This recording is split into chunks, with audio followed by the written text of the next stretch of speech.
When encountering Gnosticism online or outside of its proper historical and spiritual context, it's not uncommon to see it presented in a somewhat performative way, whether through romanticized interpretations or through critiques that often misunderstand what they are actually engaging with. Some of these presentations can be highly engaging, even entertaining. At times, they can even be creatively insightful, especially the romanticized ones. But they also tend to emphasize specific motives while overlooking deeper teachings. As a result, many aspects become distorted and reduced, the nuances within Gnostic thought begin to disappear, and what remains is a simplified black and white sensationalized portrayal of something that can be far richer and deeper. That being said, the first misconception to address concerns the cosmology surrounding the demiurge, especially the idea that he is Satan. Satan as in the Satan understood in mainstream Christianity. As a symbolic comparison, yes, this can hold to a certain extent, but when treated in isolation, it can become somewhat misleading because it obscures the distinct role that the demiurge actually plays within Gnostic thought and what it is meant to teach. For those of you who might be unfamiliar with the demiurge in Gnosticism, to give you a quick summary just for context here, the demiurge is often seen as the figure who creates the material world or the material cosmos. But unlike the creator god people commonly envision, the demiurge is not the ultimate divine source. He is instead portrayed as a lower deity, and especially in Sethian Gnostic texts as ignorant, arrogant, or flawed. Believing himself to be the highest deity, his creation is therefore seen as imperfect, reflecting his limited understanding of the ultimate divine source of reality. But before we continue and dive into what this can mean beneath the surface and why he is often equated with Satan, it is important to stress that not all Gnostic or Gnostic-leaning groups emphasize the demiurge or understand it in the same way. Other groups either downplay it or do not elaborate on it extensively. Moreover, the concept of the demiurge did not originate within what we call Gnosticism. The term comes from the Greek demiurgos, meaning craftsman or artisan. Some call him architect, and is most fully developed in Platonism. In this account, he is a rational cosmic craftsman who organizes pre-existing chaos by shaping it according to eternal forms. He functions as an ordering principle, creating a fundamentally intelligible world that it is as good as it can be within the limits of matter. In other words, the world is imperfect, but still the best possible version given the limits of matter. So, like the Platonic demiurge, the Gnostic demiurge is a creator of the material world. And in some respects, both can be understood as ordering principles that bring structure and intelligibility to the cosmos. In certain Gnostic strands, this figure can even appear relatively neutral, well-intentioned or intermediate, although still limited and not fully aware of the divine fullness. However, in this context, we will be focusing on the version found in Sethian Gnostic texts, where the demiurge is often portrayed as arrogant and completely unaware of the higher transcendent reality, because it is essentially from this portrayal that the demiurge is compared with figures such as Satan. Both the demiurge and Satan both can appear as obstructive powers relative to spiritual truth. In that particular sense, it's not misleading to equate them, because in practical terms, both prevent humans from perceiving the ultimate divine source. Seen this way, the comparison does not distort the intent of the teaching. However, if we break this down, in mainstream Christian thought, Satan is typically understood as a being who accuses and knowingly opposes God. The devil is commonly understood as a rebellious figure associated with moral evil, temptation, and sin. The demiurge, on the other hand, is not consciously opposing the ultimate God. He does not rebel against the highest God. He simply does not know that anything bigger or beyond himself exists. although in some occasions he instinctively resists anything that threatens his authority. Gnostic traditions are often read as not framing evil or the figure of the devil in the same way mainstream Christianity does. You can find references to evil or strongly negative moral language and some similar concepts in some Gnostic scriptures, but this is generally reframed as ignorance rather than absolute moral evil. The demiurge acts in accordance with what he perceives as correct within the limits of his own understanding. What is sometimes described as his evil is therefore better understood as coming from delusion and ontological limitation rather than deliberate malice. And while there are figures that can appear hostile and obstructive within Gnostic traditions, such as the archons, and in a symbolic comparative sense they can be equated with demons, they are also not primarily conceived as embodiments of moral evil, but rather as expressions of ignorance, illusion, misperception, etc. So, although Satan and the demiurge can overlap symbolically in conversation, equating them directly as an end in itself imposes a framework of good versus evil onto a structure that is more fundamentally concerned with gnosis versus ignorance, or direct spiritual knowledge versus ignorance. And this also gives rise to another, maybe more problematic misunderstanding within this very same misconception. But before we get to the misunderstanding, some clarification beforehand might be useful for those unfamiliar with the lore. Certain Nag Hammadi texts identify the demiurge with the creator figure of Genesis. This identification is not only based on his role as the creator of the material world, but also on his claim to be the one and only true God. And when read alongside broader Old Testament portrayals, such as divine jealousy, expressions of wrath, demands for exclusive worship, and instances of harsh judgment or widespread destruction, these traits are sometimes interpreted in Gnostic texts as aligning with characteristics attributed to the demiurge.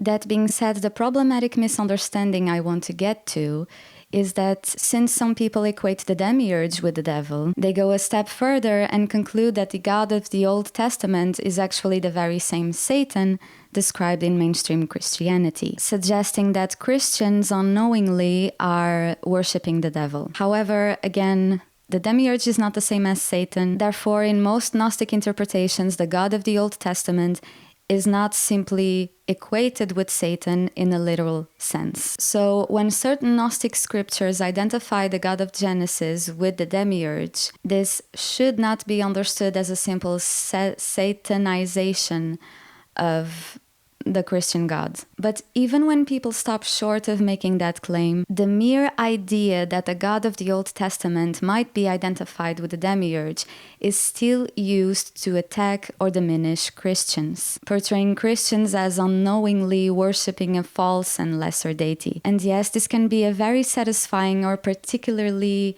compelling narrative because it draws from real historical instances in which Christianity has been used to justify violence, oppression, or exclusion in the name of God and Jesus, with significant social and political impact. Not only in the distant past, but even nowadays, as many of you know, there are still forms of persecution and exclusion carried out in religious contexts. However, these are complex historical and human developments. Reducing or attacking an entire belief system or generalizing all Christians based on its worst manifestations risks repeating the same kind of oversimplification to which Gnostic teachings are themselves sometimes subjected. So these attacks on Christian faith also largely miss and actually obscure or limit the original intent behind Gnostic teachings. Of course, some Gnostic texts can be more sharply critical than others. However, in its fuller sense, the idea points towards something far more introspective than a straightforward identification or opposition to Christian beliefs. Gnostic teachings are not meant to be used in a reductive way to diminish, humiliate, attack, or shut down religious perspectives. It's not meant to make one feel superior for possessing certain knowledge. Such an attitude also completely misses the core spiritual purpose of what Gnosticism in a broader sense is actually conveying. Gnostic teachings are not simply attempting to label the God of Genesis as a lesser false god and that's it, but instead they invite engagement with the deeper philosophical and symbolic dimensions behind the concept itself, meaning that the demiurge does not have to be understood solely as a literal being, since its primary function can also be read as a metaphorical structure, used to illustrate that the world is not what it appears to be. In this sense, it can represent the idea that reality, as we ordinarily and individually perceive it, may in certain respects resemble a kind of prison or experienced as a kind of prison. This refers to the notion that our experience of the world is shaped by illusion, particularly, we could say, through the ego. And when we say ego, we don't mean just as in the modern psychological sense of the word, but as the aspect of mind that organizes perception, categorizes experience, and then mistakes those constructions for ultimate truth. It is the constructed sense of self that mediates and limits how we perceive our own nature, reality as a whole, and how we deal with it. So the demiurge can be understood as expressing a state of consciousness that cannot perceive anything beyond its own limits. The demiurge represents a condition of awareness that is restricted, yet convinced of its own completeness and authority. So the most crucial insight is that the demiurge can be understood not only as a creator figure, but as a symbol of the human condition. In some philosophical traditions, particularly Advaita Vedanta, analogous ideas are expressed through Maya and Avidya in a comparative or interpretive framing. Within that broader context, parallels can also be drawn with the concept of samsara, or the cycle of conditioned existence found in traditions such as Hinduism, Buddhism, and Jainism. Samsara refers to the ongoing cycle of birth, death, and rebirth, sustained by ignorance, desire, attachment, and the mechanisms of karma, and characterized by a sense of entrapment within conditioned existence. While the conceptual frameworks are distinct and arise from very different cultural and metaphysical traditions, in both cases, in both samsara and the concept of the demiurge, at a symbolic or interpretive level, there is the idea of a constrained mode of existence shaped by ignorance, illusion, or misperception, from which liberation involves a form of awakening or transcendence. This is why reducing the demiurge to something like Satan or using it to attack a particular belief system misses the deeper point of its teachings. And it almost just turns it into a system created purely to oppose another system, when in reality, many of the groups now referred to as Gnostic likely understood themselves in the past within a broader Christian framework. Many were part of the wider early Christian environment before what we now call Orthodox Christianity and later mainstream forms of Christianity had fully developed. Having said that, we now can move to the second misconception, and perhaps the most common one, that Gnostics believe the material world is purely evil and must be escaped, rejected, or hated. This connects back to the first misconception that the demiurge is purely evil and therefore creates an entirely evil world. But as we have already established, this creation is understood as flawed, a realm of limitation, ignorance, and forgetting. Some groups were more pessimistic and described the world in very dark terms, others were less extreme, but you don't really get one uniform narrative that says everything material is intrinsically evil. Essentially, the material cosmos is understood more like a distorted copy or imitation of the higher reality than a demonic creation. It can be compared to hell, as the demiurge can also be compared to Satan, but again, just in a metaphorical sense. Gnostic traditions generally do not describe the world as a hell of eternal moral punishment. Instead, the condition of ignorance itself, being cut off from Gnosis and identifying only with the material world, is what binds and limits the soul. And when it is said that the world is an illusion, it is not saying that it does not exist or that it cannot be sacred in its own right. It's just that it is not ultimate reality, but a conditioned and limited experience of it. This is pointing to incompleteness, a world that does not fully reflect the highest reality. So, escaping the material world doesn't mean rejecting it or hating it. It doesn't mean you shouldn't care for nature, people, or animals. It doesn't mean that bodily life should be emotionally or morally rejected, or that everyday existence is something to endure and not engage with. It's not about seeing life as worthless or meaningless. All of that would also be a form of ignorance or illusion, leading to indifference and disregard for life rather than insight. It can lead to loss of compassion, among many other things. This escape is not literal, it's meant to be transcendence. So it most definitely does not mean suicide, as we have unfortunately heard more explicitly in a few modern assumptions. Also because simply not being in the physical dimension of life does not mean one will be free or liberated from the prison of the material cosmos, since one can still be bound to its structures. You see, what can be understood as the realm of the dead, or even some aspects of the spirit world, are still part of the realms associated with the demiurge, and do not in themselves lead to liberation or awakening. So no, Gnostic teachings do not present the path of enlightenment as a simple exit of life in that sense. In order for spiritual liberation to occur, one must awaken within life by overcoming attachment and the ignorance that veils our divine origin. It comes through Gnosis, not through physical death. And while some Gnostic teachings speak of the soul's ascent beyond the material cosmos after death, that ascent is not automatic. It depends on the Gnosis attained beforehand. Without such profound awakening, the soul remains bound within the same structures of ignorance, even beyond physical life.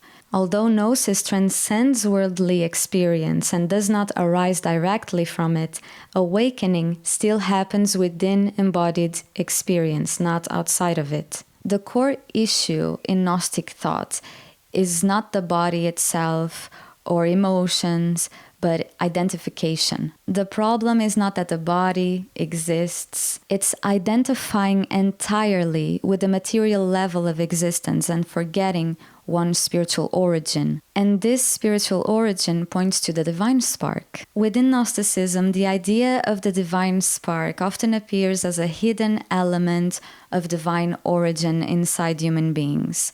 Something like a fragment or trace of the highest reality that has become embedded in ordinary human experience. And the concept of the divine spark explains why embodiment is necessary in the first place. The divine spark is obscured by ignorance, not corrupted by it.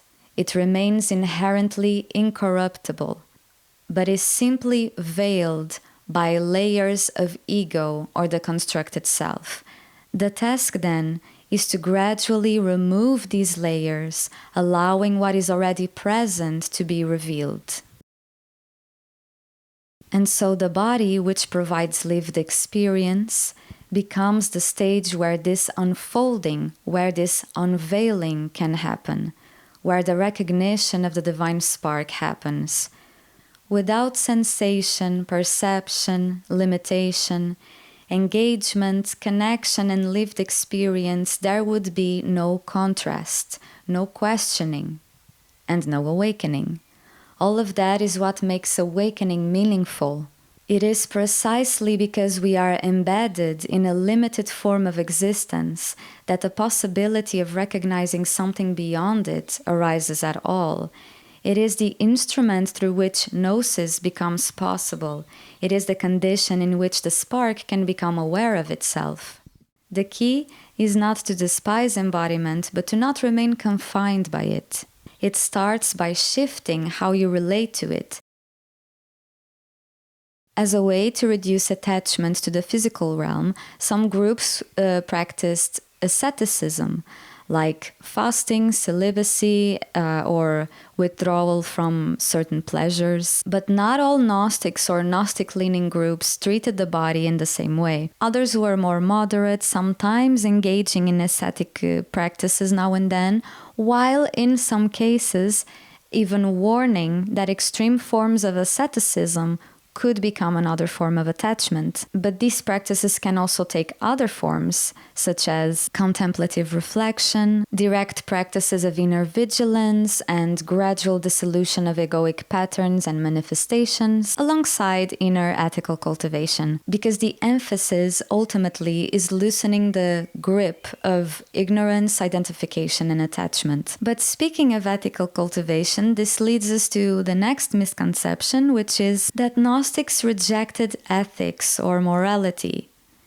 As it was already implied, Gnostic traditions are often not aligned with the rejection of moral or ethical cultivation. So why and how does this misconception occur? Some ways this misconception arises are from the polemical writings of early Christian writers, which also contributed to many other misconceptions, including the idea that Gnostics saw the world as inherently evil, therefore it must be rejected, despised. This misguided claim then also leads to the mistaken conclusion that for Gnostics, nothing from this world really matters, and consequently, morality doesn't matter. It also might come from the fact that Gnostic thought is not framed primarily in terms of conventional moral good and evil, but more fundamentally as a contrast between knowledge and ignorance, remembrance and forgetting. But when this truth is misread, it can often be interpreted as a rejection of ethics or morality altogether. But the truth is that morality and sin within Gnostic thought are reframed and recontextualized. Ideas like sin, judgment, and punishment are not things one must avoid out of fear of divine wrath, eternal hell, or separation from God in the strict religious sense of broken communion with a personal creator and judge, but are instead understood as conditions tied to ignorance, attachment. This is sounding a bit repetitive, isn't it? That's because, yes, it all points back to the same underlying principle we have been addressing here. This is why I believe misunderstanding the core role of the demiurge can create a kind of domino effect, leading to further misinterpretations of the entire framework. But anyways, Gnostic teachings do involve the cultivation of virtues, or if you prefer, the cultivation of morals, good ethics. But they also emphasize that true virtue is not merely produced by effort alone. Moral behavior, ethical discipline, virtuous action do not automatically produce awakening when cultivated in isolation. This does not imply that such qualities are unreal or without value, but rather that they are not what Gnostic teachings describe as awakening or gnosis. Christian salvation is also not dependent on morality alone, but moral life is expressed and is sustained within communion with God, while its disruption is understood as a consequence of turning away from that relationship, with repentance understood as the turning back towards it. So salvation is understood as a gift of God's grace, received and maintained through faith in Christ. Gnostic salvation, by contrast, is not structured around faith in a personal savior in the same relational sense, and is less dependent on doctrinal or institutional adherence in the same way, but is instead grounded in recognition or awakening that reorients one's identity, perception of reality, and the underlying identification from which actions arise.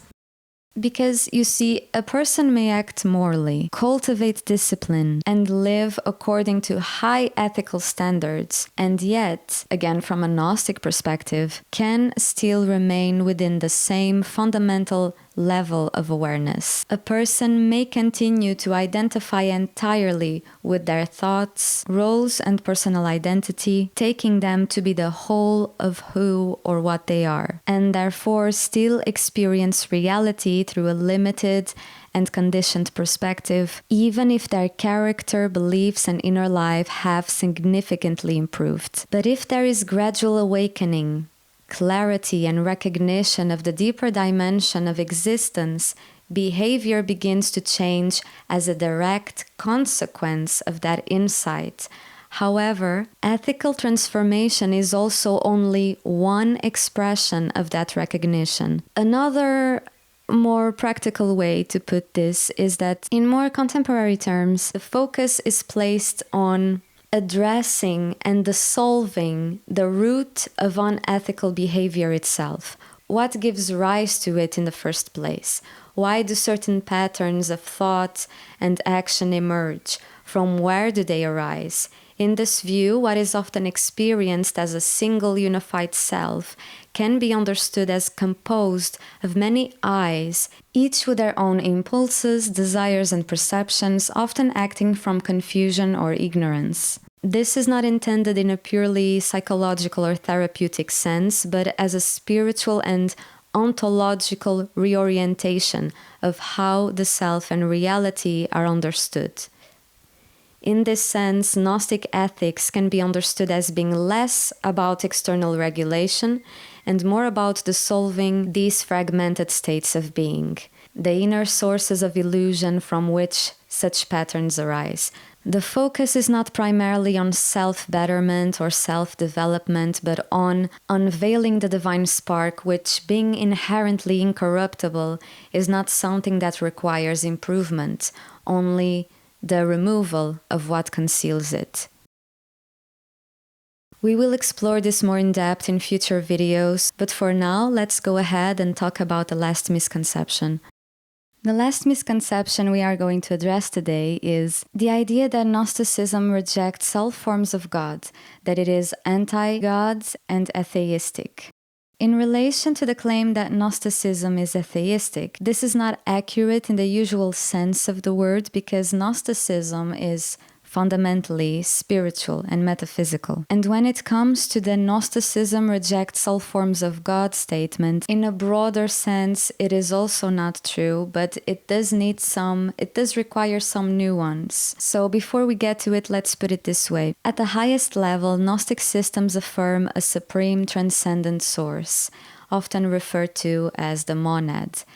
Though this is mainly a conceptual reference, because one thing we need to point out is that the monad is also described as being beyond names, concepts, direct description, gender, etc. The monad can be referred to as a he in Nag Hammadi translations, but this is simply due to the grammatical structure of the original languages, not because it is understood as male. The monad cannot even be explained. So although we are talking about the monad, at the same time, we need to understand that the monad is beyond explanation, beyond concepts, right? The monad ultimately lies beyond all descriptions. So we can only approach this indirectly. So with that in mind, this ultimate transcendent source reality beyond description is not understood as a creator in the same intentional or personal way